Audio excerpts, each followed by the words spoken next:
Okay, this is an example of how to use ShapeBender to make a ramp. The question was asked by somebody on the Sketchucation forums how to make a ramp that had approximately this type of curve to it. And the ramp that they were making was something similar to this. It had two walls with a ramp in the middle. So the idea how to do this with ShapeBender is to take the curve that you want. So we'll take this curve and I'll pull it out and separate it. So now I've got just a single line that represents this vertical wall. And I want this shape to bend to match to this curve shape. So I'll draw a line right here next to this component. So you can see I've got my line drawn there because I want this wall to match up perfectly with this curve. So I draw the line exactly right next to this line here. So now I select the component to bend, activate ShapeBender, select the line, then select the curve. There we go. And we can see it has the start and start both lined up on the correct side, and the end and end. Otherwise I could use the up and down arrow keys to flip things around if I wanted, but I don't. This is how I like it. So I go ahead and click enter. It finalizes the bending.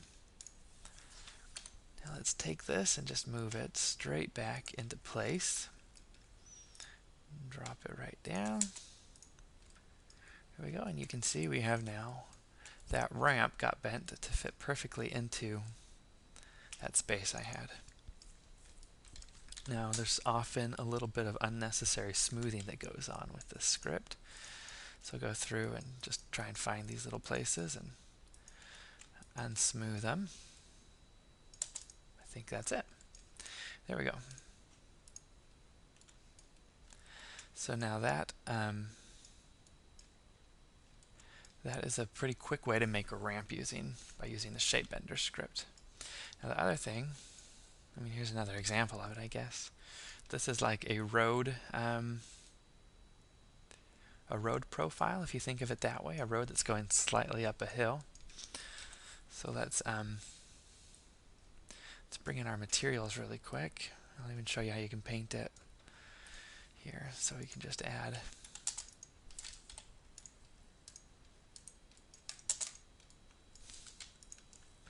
let's see, get this color selected. We're going to just add a sidewalk and curb color. Then a green here in the planter, and something dark for the roadway in the middle. Okay, it's like that shape.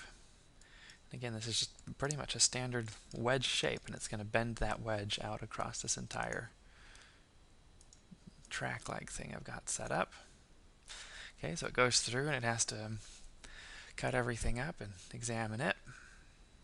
There we go. It shows you what it's going to look like. That looks good. I hit enter and it goes through, and then SketchUp takes a second to write all that geometry in. And here we go. Now we've got a nice long road that follows that. Let's get this out of here. That follows that curved path. It starts level and ends up going slightly uphill over this entire way.